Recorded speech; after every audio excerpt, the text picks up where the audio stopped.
TNCRadio.LIVE, your commercial driver navigation station.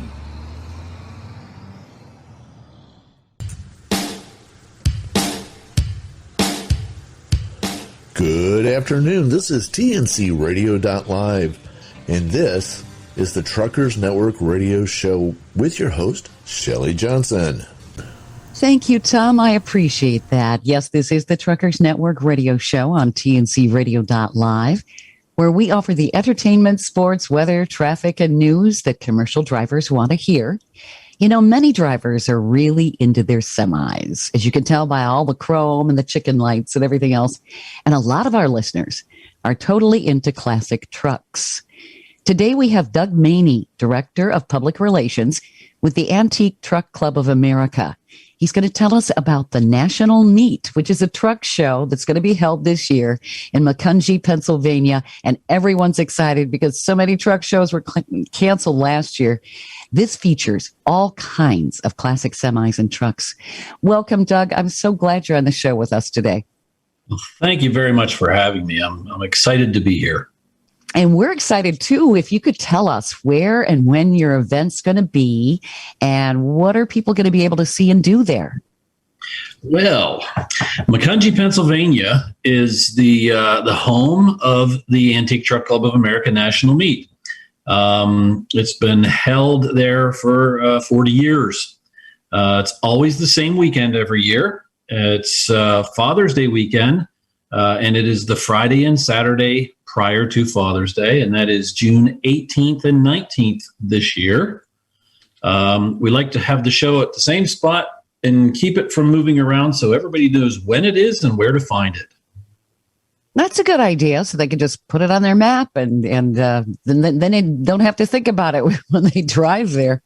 So what exactly can people expect? How old are the trucks? How far back do they go? Well, we've had trucks that go back into the early days, the 1900s. We have brass era high wheelers. Nearly anything you can imagine has been at our national meet and show. We get such a wide variety, and one of the reasons that our show is so popular is because of that variety, and because we do not group the displays. We don't put all the brass era together. Oh, okay. Because I was going to ask you that if things are in eras and groups and all of that. Okay. There may be a 1915 International high wheeler that's parked right next to a 1983 4300 International. You know, so you can compare the two and see how trucking has evolved in that many years. What a neat treat. You just wander around. You never know what to expect. Absolutely not. We're startled every year with what people bring out, fresh restorations or what they've just pulled out of the back of a warehouse. Every year we're just amazed. Do you know how many entries? Are they entries? I don't know if you have any judging going on, because a lot of times in shows that's the case. Well, we do not have a typical trophy show. We give one award away, and that is the Director's Choice. So our group of the Board of Directors gathers together and selects one truck as the participant or as the recipient of the Director's Choice. And the real reason behind that is so that we have a truck to put on the dash plaque for next year's plaque. Oh, okay.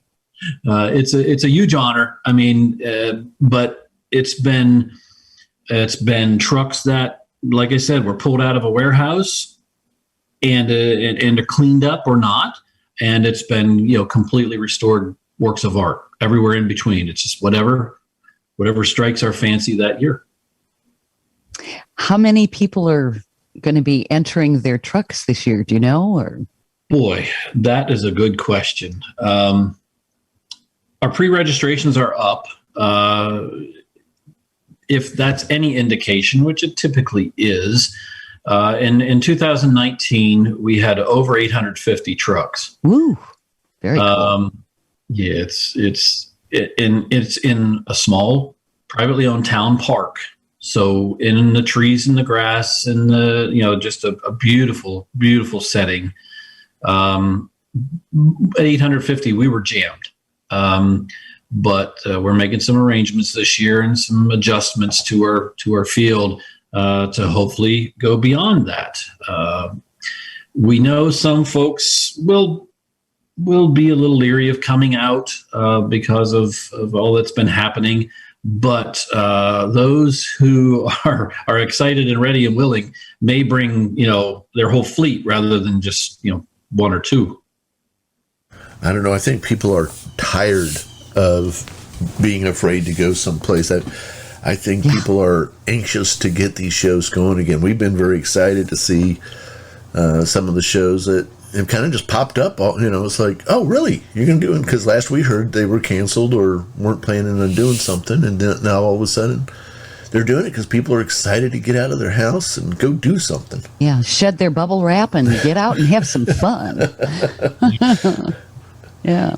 We have a really nice size turnout from north of the border, and we know those folks are not going to be able to make it this year.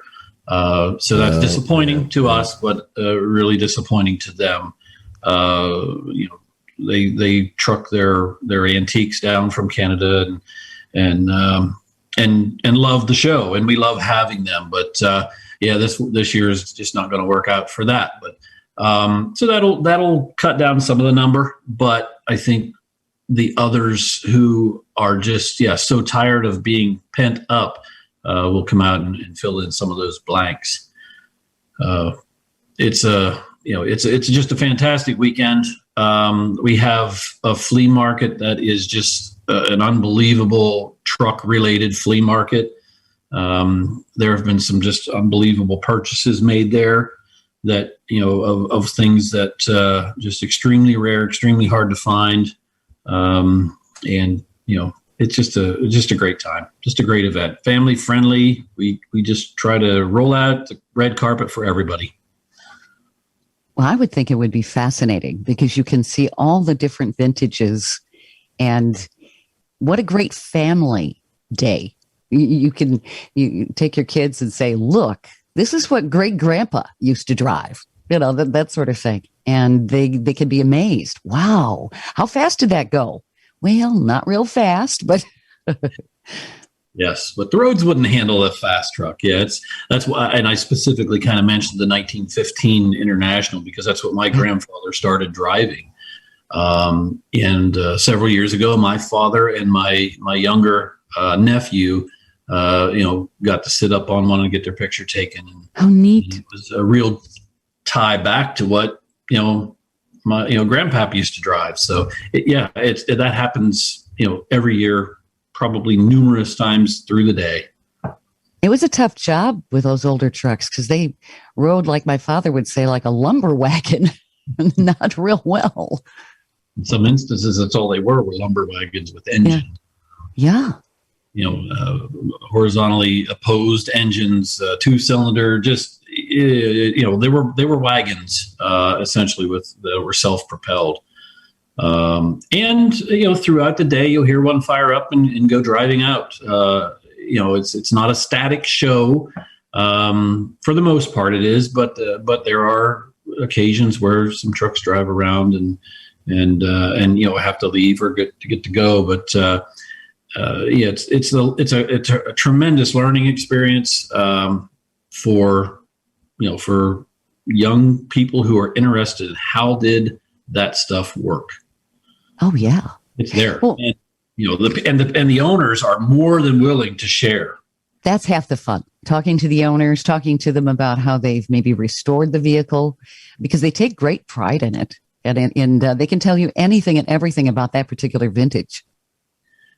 If they have restored it, they've pretty much had every bolt apart in that vehicle, and know what know what's supposed to be where, and like I said, it's we've all had different interests through the years, whether it was showing cars or tractors or whatever, and I've got to say, I have a car setting in my garage that I haven't had to a show probably since 2002, because the family atmosphere and just the openness of the truck club has been so welcoming that I don't even venture to the car shows anymore. I think a truck show would be so much fun, especially when you can see all of the different history and how things evolved. And like I said, talking to the people who've restored these vehicles, that's half the fun, because that's what I like about car shows too. Of course, I like anything with wheels, so this works. We're talking with Doug Maney, Director of Public Relations with the Antique Truck Club of America, about the national meet that's coming up on Father's Day weekend. This is going to be definitely a must-see, and I'm excited because it's a truck show and people can get outside and have some fun. This is the Truckers Network radio show here on TNCRadio.LIVE. I'm Shelley Johnson here with Tom Kelly. Stay tuned for more coming up. This blog is brought to you by the Truckers Network at app.thetruckersnetwork.net. The dark side of the long-haul trucker lifestyle. A trucker's lifestyle can be a gloomy place at times. The long days, stressful work environments, and loneliness have major effects on a driver's life. The dark side of the long-haul trucker's lifestyle is often overlooked and not addressed. As a result, many drivers suffer from mental and physical health problems. Before entering the trucking industry, long-haul truck drivers need to be aware of the good and bad that comes with this lifestyle. It's difficult to stay healthy. Being in good health is a rare thing for long-haul truck drivers. Life on the road doesn't give drivers many opportunities to live a healthy lifestyle. When you spend the majority of your trucking career on the go, your food options are limited. Although taking an exit to get McDonald's may seem like an easy solution or the easiest option, eating fast food for every meal for weeks at a time can cause serious health issues. Obesity is one of the most common health issues in truckers. If you don't watch your diet and exercise, you could end up developing a serious health problem. Say goodbye to a regular sleep schedule. The trucking industry runs 24/7, 365, so having a regular sleep schedule is rare for long-haul drivers. The loading and unloading times are often never the same. At times, a driver will deliver a load at 2 a.m. one day and 1 p.m. the next day. In addition to the inconsistent load times, drivers can make multiple deliveries a day. This creates a lot of stress on the body and leaves the driver operating on a few hours of sleep. If you're struggling with getting enough sleep and staying awake on the road, check out our blog, 5 Easy Steps to Help Truckers Stay Awake While Driving. You'll feel lonely. It's not uncommon for long-haul truck drivers to feel lonely while on the road. Drivers have very little face-to-face interactions while working on the road. While this may seem like a good thing for some drivers, it can start to develop depressive symptoms. Depression is a common side effect of trucking. To help avoid feeling depressed on the road, talk to your friends and family on the phone at least once a day. As a long-haul truck driver, you can often feel like you're missing out on your loved one's life. Communicating with them daily will help you feel less lonely. It's hard on your relationships. Long-haul trucking can strain your relationship with your significant other. Being away from your loved one for weeks at a time is never easy. In addition to being apart, many drivers struggle with balancing their work life and personal life. Relationships already take a lot of work, but long-distance relationships take even more work. When you become a long-haul truck driver, it's important to be willing to put an extra effort into your relationship. Some quick tips to having a healthy relationship as a long-haul truck driver. Communicate daily. Spend as much time together as possible when you're not working. Consider therapy. Avoid arguments. Trust each other. This blog has been brought to you by the Truckers Network at app.thetruckersnetwork.net. For the latest in Houston traffic, weather, news, and information, don't miss the Evening Surge on TNCRadio.LIVE. You're listening to the Truckers Network radio show on TNCRadio.LIVE. I'm Shelley Johnson here with Tom Kelly. We're talking with Doug Maney, Director of Public Relations with the Antique Truck Club of America, about the national meet in June. It's a truck show that features every kind of vintage you can imagine of trucks, classic semis, you name it. Doug, how have semis evolved over the years? And when was the first semi? And did you have to crank them to start them? Oh, yes. the vintage days, the early days, trucks really were created in and around, the early 1900s. Mack started producing in 1905. There were essentially wagons, self-propelled wagons in that time frame. And yes, they were crank start, smaller engines, like I said about the 2-cylinder and things like that. But they were buckboards with a motor that propelled your goods to where they needed to go, and the whole getting away from horses and moving into self-propelled vehicles really was the kickoff to, of course, the highway system and improving roadways and such. So they kind of went hand in hand. What I'd heard with like Model A's and Model T's and that sort of thing, when people would take those out is, obviously those were the cars of the day.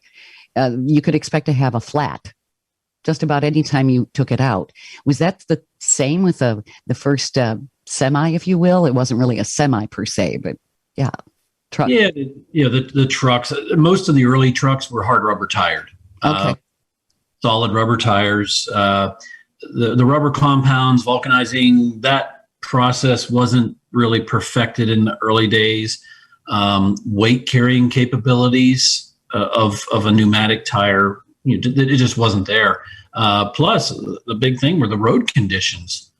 Road conditions weren't conducive to speed or carrying heavy loads because they were essentially rutted up paths over rocks and stumps and roots and whatever else made its way. So a hard rubber tire was really the only avenue at that point for them to carry any kind of weight over the rough surfaces. So it took a long time to get something somewhere. Oh, absolutely.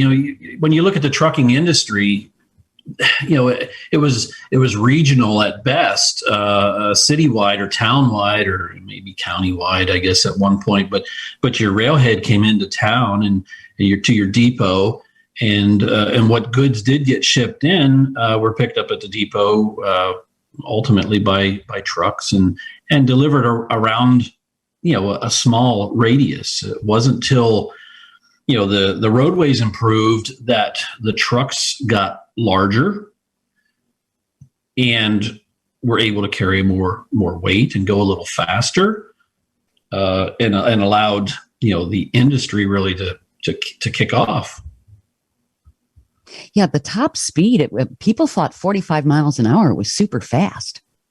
45 in the early days, 45 mile an hour was a pipe dream. 10, 15 miles an hour was a rapid rate.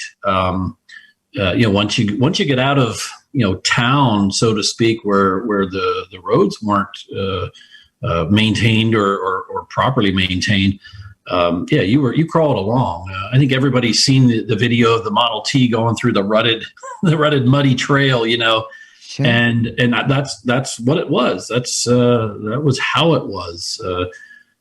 You had said about crank starting the trucks in the wintertime. When you went to work, if you were a driver, you got to work. You built a fire under your engine to warm up the oil in the oil pan. Wow. You went into the place of business and you got your buckets of water because you had to fill up the radiator, because the day before, at the end of the day, for overnight, you drained the water out of it so it didn't freeze up and crack. Yeah. Yeah. So you would build the fire underneath the truck to warm up the oil so you could hand crank it over and pour the water into the radiator, start the truck, and that truck would not shut off until that evening, because once it's warm and once you just kept it running, because it was too much of a burden to fire up and shut off and fire up and shut off like we do today. Sure. The 5-minute idle rule didn't exist then.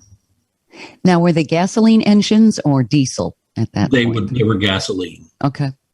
Gasoline at that point was what everything was for the most part.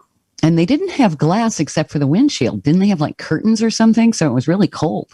Yeah, oh yes, yeah. Open cabs with with side curtains if you were lucky. And the name of there's a clear material that they use, and that name escapes me right now, for side windows and such. But draft was very drafty. So you didn't get overly warm through the day while you were driving around. You'd stay bundled up or you'd freeze. Yeah. Right. Yeah, because they didn't have any way to heat it. Not even off the engine. There was not a cup holder. No cup holder. Darn it. What would the drivers do today? Oh, my goodness. So when did things start to evolve where there were things went a little faster, the creature comforts maybe increased, and we kind of made the conversion to diesel? Well, the diesel was really not into the 30s when it came around. A high speed truck, so to speak, came in the 20s, where the infrastructure, the highway system, the road system was created and improved. And of course, the cross-continental trip in 1918, really, or 1919 drove home the fact that we need to have a highway system for helping protect the country and distributing military goods and things where they needed to be. And that, of course, that improved roadway system then changed commerce, because and this is my tale. So Allentown, Pennsylvania, they had a lot of breweries. Reading, Pennsylvania was known for pretzels. Well, what goes better together than beer and pretzels? Exactly. So you would drive from, they would load up a truck in Allentown and they would head towards Reading. Now, today it's about 45 minutes, an hour apart, but then it was a 6-hour drive on the good roads, So they'd leave from Allentown, head to Reading with a load of beer, and they would get there and they would unload. And then the next morning they would stay over in the truck. And the next morning they would load Reading pretzels and head back to Allentown. So that's, that was the intermingling of goods was really the kind of the kickoff to how and why trucking exists. Because prior to that, you ate, you partook in what was local to you. Sure. Trucking basically is what drove our economy. When you think about it, without trucking, the U.S. economy never would have grown the way it did. Absolutely. It's, through of course, the goods, shifting around. And then as the roadways improved, they got more and further, and they could go further and haul more goods because they could haul more weight on the better roads, and the trucks got larger. Like I said, pneumatic tires in through the 20s were being perfected to haul more weight. Then as the diesel, the introduction of the diesel in through the 30s and 40s, and ultimately the big push for diesel was in the 50s. When the industry just exploded. Now, why did they want diesel over gasoline? For those that may not be familiar, more efficient, it can pull more weight, or what? Yeah, more efficient, more torque, more than anything. The power that you can get out of a diesel is more significant than that out of a gas job. The resistance to change held back a lot. So the gasoline, they knew the gasoline trucks would start. They knew they could run them. They knew this, they knew that. They knew they could get gasoline. Well, then the diesel came along, and they were a bit cantankerous. They didn't like to fire off as easily as the gasoline trucks, and diesel wasn't necessarily available at the corner store like gasoline was. So it took a while, but once it kicked in, there were, the tales. They're getting the tales that you hear. The one that I specifically hear was my dad was coming out of Pittsburgh, and running an old gas powered truck, and this B model went by him. This B model Mac went by him, with twice the load he had on, and he thought, what in the world was that? Just the diesel power just kicked him off the side of the road, essentially. And that's what changed everything in terms of commerce and trucking. And the diesel engine was the revolutionary engine of the day. We're talking with Doug Maney, Director of Public Relations with the Antique Truck Club of America. And we're going to be discussing some more about the National Meet, which is coming up on Father's Day weekend in Pennsylvania. This is exciting stuff, the history I'm fascinated with. This is the Truckers Network radio show here on TNCRadio.LIVE. Stay tuned for more coming up. This blog is brought to you by the Truckers Network at app.thetruckersnetwork.net. Team driving with your spouse. Is it for you? Trucking's an exciting career with many opportunities. Although there are many benefits to being a truck driver, such as freedom on the open road and seeing new places, there's still negative sides like loneliness and boredom. Truck driving is also difficult for your marriage. Being away from your spouse for days or weeks at a time makes it challenging to have a happy and healthy marriage. Thankfully, truck drivers have the option to team drive with their spouse. Forming a husband and wife trucking team can be a great opportunity to spend time together and travel the United States while making good money. Now, like any other job, driving with your spouse has pros and cons. Stay with me to find out if team driving with your spouse is right for you. Now, the pros of team driving with your spouse. Faster delivery. Due to the FMCSA's hours of service regulations, truck drivers can only drive up to 11 hours a day. Any driving after 11 hours will result in a penalty and a bad safety score. Truckers on average will drive up to 55-60 miles an hour. After their 11-hour shift, that adds up to a little over 600 miles a day. When you drive with your spouse, you can drive more miles. While you're finishing your 11-hour shift, your spouse can be resting and getting ready for their shift. This allows drivers to complete more miles a day, which in return leads to a faster delivery. You won't feel lonely. Driving alone can lead to developing mental health issues later on in your trucking career. Studies show that depression and anxiety are some of the most common mental health issues in drivers today. Team driving with your spouse eliminates feeling lonely on the road. Having your spouse with you on the road gives you someone to talk to and enjoy your daily activities with. Make more money. A single truck driver makes less money per mile than one whose team drives. Why is that? Well, with two drivers, you're completing more miles each day, and therefore you reach your destination much quicker. Cons of team driving with your spouse. Difficulty getting along. They say that distance makes the heart grow fonder, and that's true. It can be difficult to get along with your spouse when you're in a small space for weeks at a time. You may find yourself wanting alone time to pursue your hobbies and interests. When you decide to team drive, you give up the possibility of any alone time in your truck. Lack of sleep. To make team driving work, your spouse will have to rest while you complete your shift of driving. Sleeping in a truck cab, especially if your spouse is noisy, can be difficult. As a truck driver, it's essential to have a good night's rest before hitting the road. Getting the right amount of sleep is not only good for your overall health, but it also makes you more alert and cautious when driving. Harder to find trucking insurance. If you decide that team driving's for you and your spouse, you might have trouble finding a commercial truck insurance company that'll write your insurance. When you team drive, your truck never stops. Therefore, the truck is at risk for higher exposure to accidents. Your truck's also more liable to having maintenance issues, which can result in getting violations. Conclusion?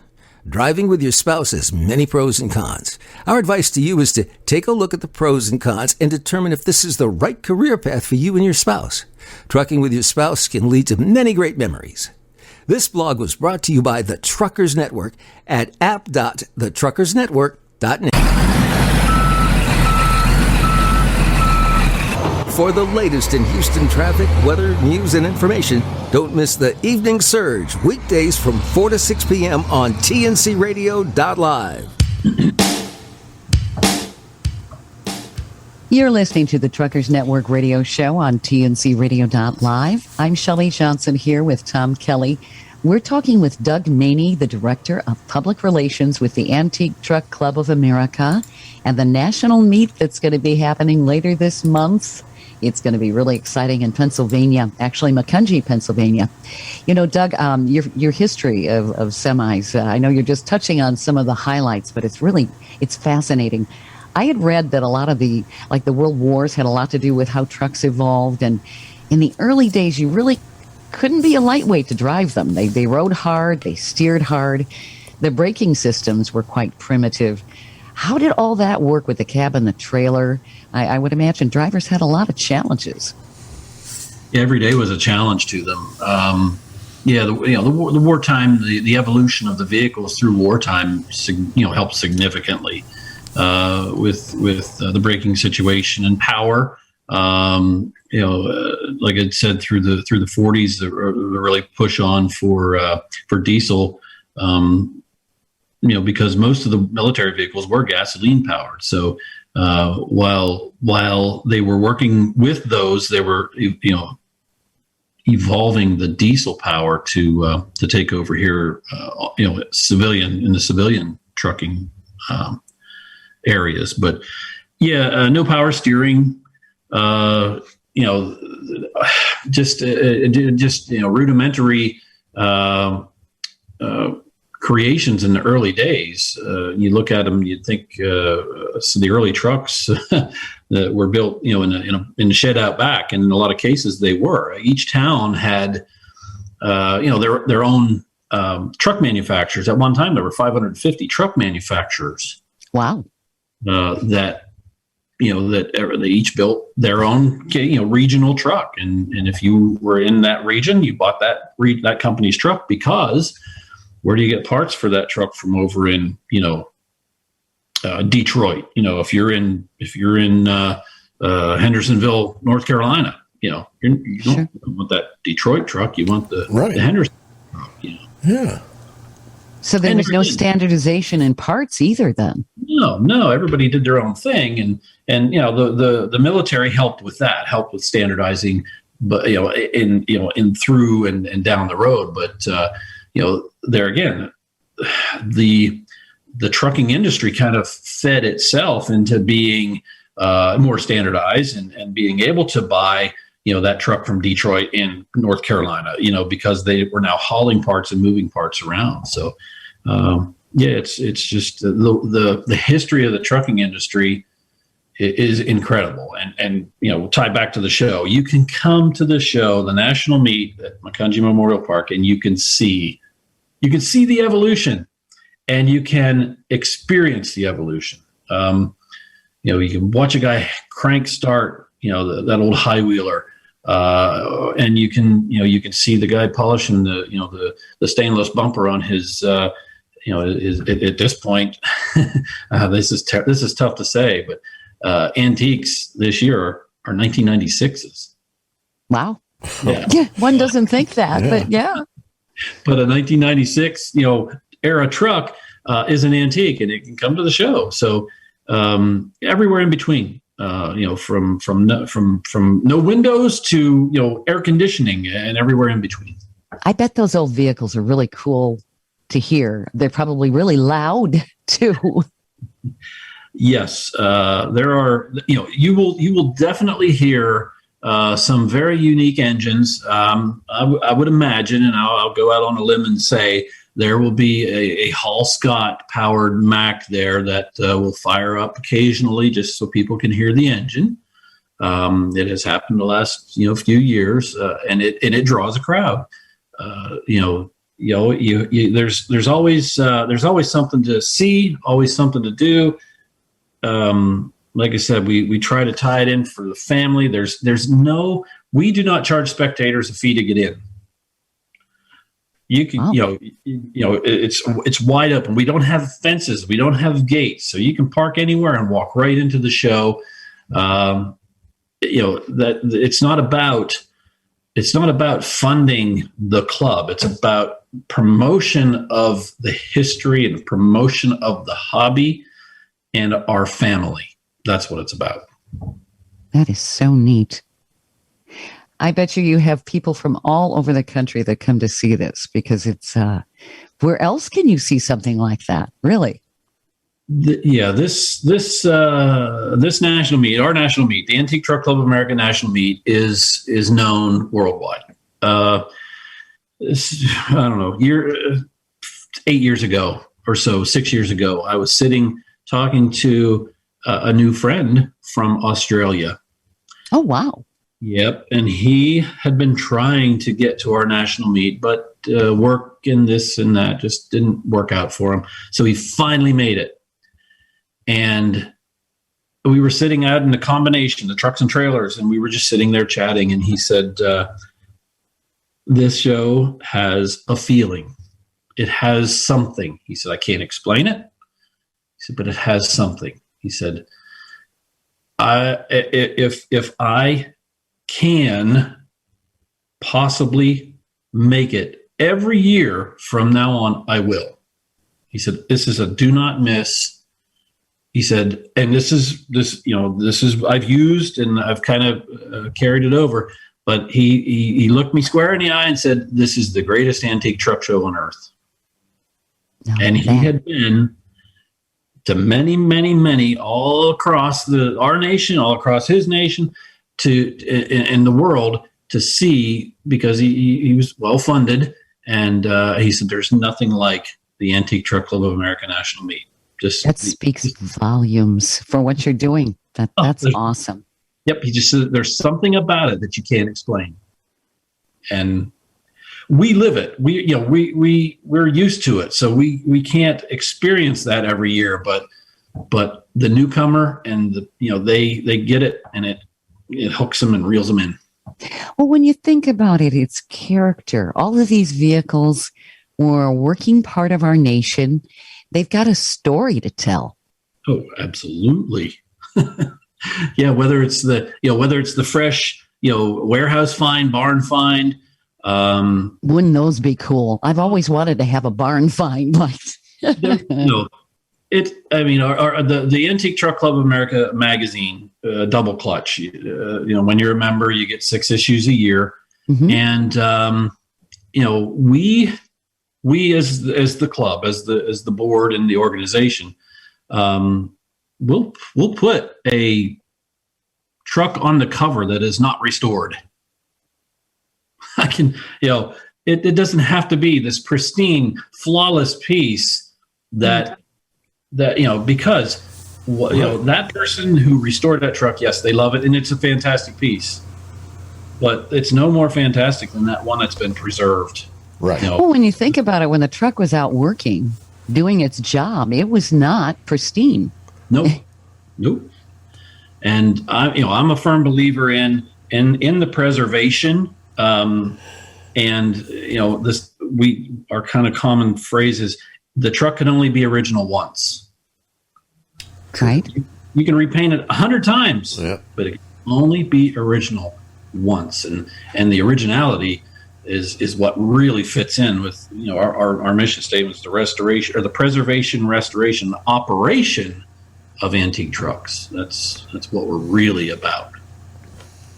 I imagine you have vendors there, don't you, where people can, if they're in the process of restoring a semi and a truck, that they can get parts or find out where they can get parts, because that sort of thing is hard to find. Absolutely. Our flea market area is known probably as well as our show is around the world. Just unique parts. Some of the wildest things you would never think you would find have been purchased at the flea market at our national meet. Well, I know that at car shows you can find some really cool collectibles in those flea markets too. It's just fun to go through there and say, "Hey, I want one of those." Yeah, it's the variety of the items is just incredible. You go to a truck show and you take pictures of trucks, and that's pretty much what you do with your camera. A few years back, our photographer, Mara Kennedy, I had her go. I said, go to the flea market and take pictures of the booths and what they have for sale, because you never think to do that, and some of that stuff is just amazing. Oh, it really is. hood ornament or a hood or a fender. Yeah. What was that for, and how come it's $800? Well, yeah, because it's hard to find. That'd be one of the reasons. Right. We're talking with Doug Maney, Director of Public Relations with the Antique Truck Club of America and the national meet that's coming up on Father's Day weekend. If you can't tell, yes, I'm excited. This is going to be a lot of fun for truck enthusiasts and even people who want to learn a little bit about the trucking industry. That's important. You're listening to the Truckers Network radio show here on TNCRadio.LIVE. I'm Shelley Johnson with Tom Kelly. Stay tuned. This info blog on TNCRadio.LIVE is brought to you by the Truckers Network at app.thetruckersnetwork.net. Spring is near. Cleaning tips for truck drivers. Spring's right around the corner. That means saying goodbye to the cold winter weather and hello to the warm sunshine. For many people, it's time to start spring cleaning at their house. For truckers, this could mean cleaning out their truck. It's not uncommon for truck drivers to spend more time on the road than in their house. Having a clean, organized truck can make life on the road much more enjoyable and less stressful. Here's some spring cleaning tips for truck drivers. Clean and organize. It's always a good idea to incorporate a cleaning routine into your work schedule. After all, your truck reflects who you are as a driver. A clean and well-organized truck can take a lot of stress out of your job as being a truck driver. It also makes you more prepared in the event of a DOT inspection. Take some time this spring to clean out and organize your truck. Throw away the trash, donate or get rid of things that are not a part of your daily use. Go through your paperwork and organize it. Finally, wipe down the inside of your truck. Get a wet cloth and wipe down your dash, air vents, and other areas you feel need cleaning. After you wipe everything down, pull out your vacuum and start vacuuming the carpets, floor mats, and vents. Wash and wax. The winter months can be hard on the exterior of a truck. All the snow and de-icing salts can make your truck look pretty rough. Start washing your truck from the top and work your way down. Use microfiber cloths to clean your windows and windshields. Maintenance. Failing to stay up to date on your truck's maintenance means you're less likely to spot a problem before it occurs. This can end up costing you a lot of money and time off from work. Not only do you save money and time by regularly performing maintenance on your truck, but you're also more likely to pass a roadside inspection. The spring season is a great time to perform a maintenance check on your truck. Check fluid levels and make sure your lights and windshield wipers are working. Snow and ice take a toll on brakes and tires. The transition from cold to warm weather can affect your tire pressure. Check your brakes and make sure they're not worn out. Be sure to check out the blog, 6 Easy Steps for Keeping Your Semi-Truck Interior Clean, from the Truckers Network at app.thetruckersnetwork.net. TNCRadio.LIVE, your commercial driver navigation station.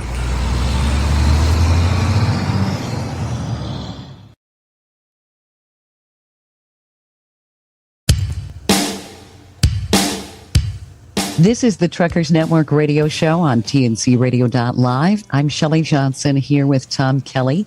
We're talking with Doug Maney, the Director of Public Relations with the Antique Truck Club of America, about the national meet that's coming up on Father's Day. It sounds like it's going to be nothing but fun and something for everybody to do in the family. Where do people find out, Doug, more about the show and your organization? Because there's so much information. I know you can't just cover it in 1 hour. Oh, yeah, that's for sure. With these computers things nowadays, we try to do as much as we can on the computer. Our website is antiquetruckclub.org. If you do a search for antique truck, our name comes up pretty much. We are on Facebook, and we try to promote and update as much as we can there, as well as our website. Membership and all that information, and the national meet information is there. We're a volunteer-run organization. Up until this year, we had no paid employees. Our office manager is paid by the club, but all the other responsibilities are volunteer. People scattered across the nation, really, that offer their time and and talents to make the club what it is. And this year is a milestone for us. This is our 50th anniversary year. Wow, that's awesome. Founded in 1971, and we've come a long way from under the Whitestone Bridge in New York to where we are. Our magazine, Double Clutch magazine, our bi-monthly publication is just a phenomenal work of truck information, truck stories, truck pictures, truck tales that is highly regarded in the hobby. So if you can't get to the show and you can't get around, check us out, please. It's you're not gonna be sorry. It's just a great group of people. It's phenomenal, and you're all volunteer. I think that's really awesome. It's a labor of love. You said your truck magazine has a lot of different information and stories. Who are the writers? You just have different contributing writers that have researched some things. And yeah, we have a lot of our stories are member written. Okay. We have some contributing authors who write for different local publications, but for the most part, their stories. The stories are member submitted. Tale about their truck or tale about their history with trucking, and that's what we love. We love the stories with heart, because we're a family organization that's centered around the heart and caring for one another and appreciating what each other's into. Our 50 years, our 50th anniversary, I call it our semi-centennial, with emphasis on the semi. I like that. This is a big thing. I mean, we still have some of our founding members with us, and that's really what we're going to focus on this year at our national meet is highlighting, their vehicles and some of those people, because, they're not going to be there forever. So right. We want to just express our appreciation to everybody who has participated in the club, over the years. How many vehicles did you start with in founders? And it sounded like you started in New York. Yeah, in New York, basically in the shadow of the Whitestone Bridge. There were really probably in the 20 range of individuals, and they were truck owners, but there wasn't a truck club and there weren't truck shows, so they would participate in the car shows where they weren't necessarily always welcome. So they decided they're going to create this truck club so that they have something that they can run with. And the Rickenbaugh family, the Macalusos, a good friend of mine, John Montville, they participated in creating this this organization that has gone on now 50 years. I'm sure they never thought it would have turned into anything like it is. Well, I think it's phenomenal because people need to know the history. There's quite a history in trucking, and trucking is what's made this country as strong as it is. And right. And if you have anything in your living room or in your fridge, it came by truck. Right. You got it, a truck brought it. That's right. Absolutely. And it used to be a lot harder to bring it years ago. For sure. Yeah, the camaraderie that the Antique Truck Club of America has is like I say, we liken it to family. I guess you don't always like everybody in your family, but they always get along. So we have a wonderful time. We try to make it fun. We try to make it all inclusive. We want everybody to be included in families. And my daughter is doing her PhD work in WVU. And she scheduled to come home that weekend. Oh, neat. So she's got the truck bug too. it's just what we do. It's our thing. It's our family. So she wants to come and see everybody that she hasn't seen now in 2 years. But that's where we catch up every year. That's just what we do. And that speaks volumes to me. College student, doing forensic science wants to come to a truck show. Yep. It does speak volumes. We have about 2 minutes or so here, Doug.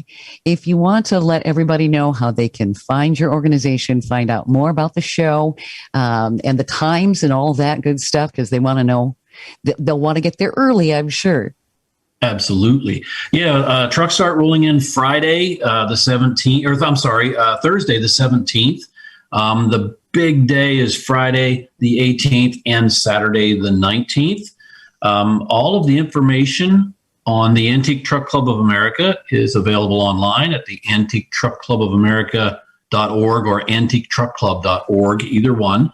Our Facebook page is Antique Truck Club of America. There are some of our chapters. We have chapters located across the country. They have some of their own Facebook pages and such as well. But the main place is our website.